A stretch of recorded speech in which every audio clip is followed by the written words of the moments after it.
నారాయణం నమస్కృత్య నరం చైవ నరోత్తమం దేవీం సరస్వతీం వ్యాసం తతో జయముదీరయేత్. భారత భారతి మరో అంకానికి స్వాగతం. మనం మహాభారతంలోని ఆది పర్వంలో 196వ అధ్యాయంలోని 2వ భాగంలో ఉన్నాం. వ్యాసులు వారు చెప్తున్నారు,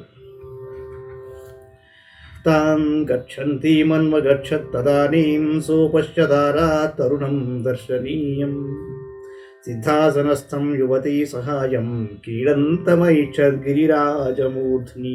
వ్యాసుడన్నాడు, ఆమెను అనుసరించిపోయి ఇంద్రుడు హిమాలయ శిఖరం మీద సిద్ధాసనస్థుడై ఒక యువతితో క్రీడిస్తున్న అందమైన యువకుణ్ణి చూశాట. తమబ్రవీద్దేవరాజో మమేదం త్వం విద్ధి విద్వన్ భువనం వశే స్థితం ఈశోహమస్మీతి సమన్యురబ్రవే దృష్ట్వా తమక్షై సువృషం ప్రమత్తం. వారు అక్షక్రీడాసక్తులై ఉండగా ఇంద్రుడు దగ్గరకు చేరి ఆ యువకునితో, మహానుభావ, నేను ఈ లోకానికి రాజును, ఈ లోకం నా అధీనంలో ఉంది అన్నట్ట. క్రుద్ధం చ చక్రం ప్రసమీక్షదే వజ్జహాస చక్రం చ శనైరుదైక్షత సంస్తంభితో భూదత దేవరాచత్తేనేక్షితస్థానురివావతస్థే. ఇంద్రుని క్రోధాన్ని చూసిన ఆ దేవపురుషుడు నవ్వి మెల్లగా ఇంద్రుని వైపు చూశాడు. అతని చూపు పడగానే ఇంద్రుడు కొయ్యబారి స్థానం అయిపోయాట. యదాతు పర్యాప్తమిహాస్య క్రీడయా తదా దేవీం మృదతీం తామువాచ ఆనీయతామేష యతోహను హమారానైనం దర్ప పునరప్యావిషేత.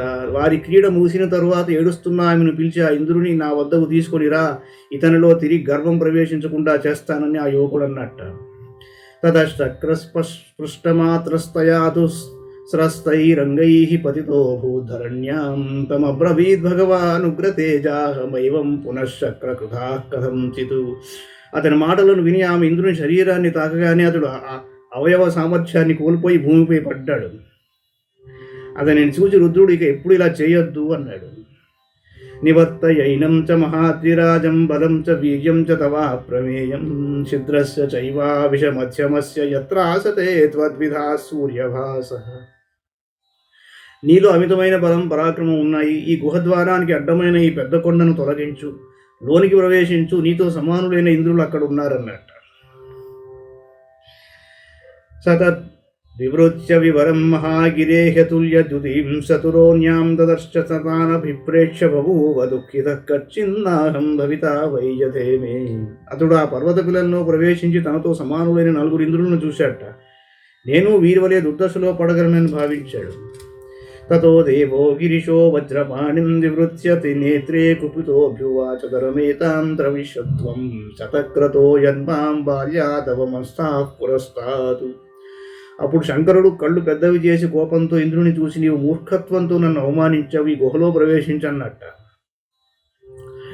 ఉక్తస్త్వేవం విపునా దేవరాజ ప్రావేపత్తార్తో భృశమేవాభిషంగాత్ స్రస్తైరంగైరనిలేనేవ నున్నం అశ్వత్థపత్రం గిరిరాజమూర్ధ్ని. పర్వత శిఖరంపై శంకరుడు ఆ విధంగా అంటే ఇంద్రుడు శిథిలమైన అవయవాలతో గాలికి ఊగిసలాడే రావి ఆకులే కంపించిపోయాడు. స ప్రాంజలిర్వై వృషవాహనేన ప్రవేపమానః సహసైవ ముక్తః ఉవాచ దేవం బహురూపముగ్రస్రష్టా శేషస్య భువనస్య త్వం భవాజ్యః. ఇంద్రుడు కంపిస్తూ వెంటనే చేతులు జోడించి, బహురూపుడవై ఉగ్రుడవై నీవు ఈ లోకానికంతకు ఆదిపురుషుడవు అని స్తుతించాడు.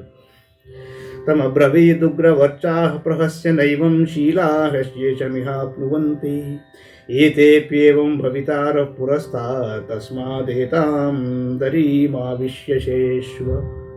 భయంకరమైన తేజస్సు గల రుద్రుడు నవ్విలా అన్నాడు, నీ వంటి వారు ప్రసాదానికి అర్హులు కారు. వీరు నీవలే పూర్వం ప్రవర్తించారు, నీవు అలాగే గుహలో ప్రవేశించి శయనించన్నాడు. తత్ర ఏవం భవితారో న సంశయయోనిం సర్వే మానుషీమావిషధ్వం తత్ర యూయం కర్మ కృత్వా విషహ్యం బహూనన్యాన్ నిధనం ప్రాపయిత్వా ఆగంతార పునరేవేంద్ర లోకం స్వకర్మణా పూర్వజితం మహార్హం సర్వం మయా భాషితమేతదేవం కర్తవ్యమన్యద్విధార్థయుక్తం. మీరు నేను చెప్పినట్లే కార్యాలను నిర్వహిస్తారు. మీరందరూ మానవులుగా పుడతారు. ఆ జన్మలో దుస్సహ కర్మలను ఆచరించి చాలామంది రాజులను మృత్యువునకు ఎరచేసి తిరిగి మీ శుభకర్మలనే పవిత్రులకు నిలయమైన స్వర్గానికి వస్తారు. నేను చెప్పిన పనులే కాక సార్థకమైన వేరు పనులు కూడా చేస్తారు అని చెప్పాడు. దీని తర్వాత భాగం రేపు చూద్దాం. మంగళం భగవాన్ విష్ణు, మంగళం గరుడధ్వజ, మంగళం పుండరీకాక్షో, మంగళాయతనో హరి. సర్వం శ్రీకృష్ణార్పణమస్తు.